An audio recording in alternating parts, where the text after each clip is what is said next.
Hi friends, welcome to Shreyar Sha cooking channel. నేను మీ సరిత. ఇవాళ మన రెసిపీ వచ్చి పాలకూర వెల్లుల్లి కారం. బోల్డని ఆరోగ్య ప్రయోజనాలున్న పాలకూర వెల్లుల్లితో ఓసారి ఇలా చేసి పెట్టారంటే పిల్లలతో సహా ప్రతి ముద్దను ఆస్వాదిస్తూ ఎంతో ఇష్టంగా తింటారు. మరి ఆలస్యం చేయకుండా ఆ ప్రాసెస్ ఏంటో చూసేద్దాం పదండి. దీనికోసం ముందుగా స్టవ్ ఆన్ చేసి మందంగా ఉన్న ఒక ప్యాన్ పెట్టుకొని జస్ట్ 2 టేబుల్ స్పూన్ల ఆయిల్ వేసుకోండి. ఆయిల్ వేడెక్కిన తర్వాత 1/4 టీ స్పూన్ ఆవాలు, 1/2 టీ స్పూన్ జీలకర్ర, 2 టేబుల్ స్పూన్ల పల్లీలను వేసుకోండి. చిన్న సైజు ఉల్లిపాయ తరుగును వేసుకొని జస్ట్ ఒక 30 సెకండ్స్ పాటు ఫ్రై చేయండి. ఇవి కొద్దిగా ఫ్రై అయిన తర్వాత ఒక 4-5 పచ్చిమిర్చిని పొడవుగా కట్ చేసి వేసుకోండి. పచ్చిమిర్చిని కూడా ఒక 30-40 సెకండ్స్ పాటు ఆయిల్లో ఫ్రై చేయాలి.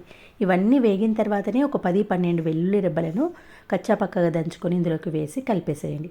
1/2 టీ స్పూన్ పసుపును వేసి కలిపేయండి. వెల్లుల్లి ఆయిల్లో కొద్దిగా ఫ్రై అయితే సరిపోతుంది, మాడిపోతే దాని ఫ్లేవర్ అనేది పోతుంది. కాబట్టి వెల్లుల్లి వేసిన వెంటనే ముందుగానే శుభ్రంగా కడిగి సన్నగా కట్ చేసుకున్న పాలకూరను స్టెయినర్లో వేసేయండి. నీళ్ళన్నీ వెళ్ళిపోయిన తర్వాతనే పాలకూరని ఇందులో వేసి కలిపేసేయండి.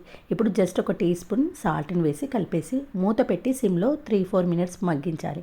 అయితే మధ్య మధ్యలో మూత తీసుకుంటూ ఒక 2-3 టైమ్స్ అయినా కలపాలి. చూడండి, ఒక 3-4 మినిట్స్ తర్వాత పాలకూర పూర్తిగా ఆయిల్లో చక్కగా ఫ్రై అయ్యి ఆయిల్ అనేది ఇలా సపరేట్గా అయినప్పుడు కొంచెం అంత కొత్తిమీరని వేసి కలిపేయండి. అంతేనండి, మరీ డ్రైగా ఫ్రై కాకూడదు, లైట్ వెట్గా ఉంటేనే అప్పుడు పాలకూర వేపుడు అన్నంలోకి కలుపుకోవడానికి చాలా బాగుంటుంది. ఈ స్టేజ్లో స్టవ్ ఆఫ్ చేసేసి వేడి అన్నంతో టేస్ట్ చేయండి. నేను చేసిన పాలకూర కరెక్ట్గా ఒక్కరికి మాత్రమే సరిపోతుందండి. ఇలా చేస్తేనే ఎక్కువ క్వాంటిటీలో తింటారు, పిల్లలతో సహా తింటారు, ప్రతి ముద్దను ఆస్వాదిస్తారండి.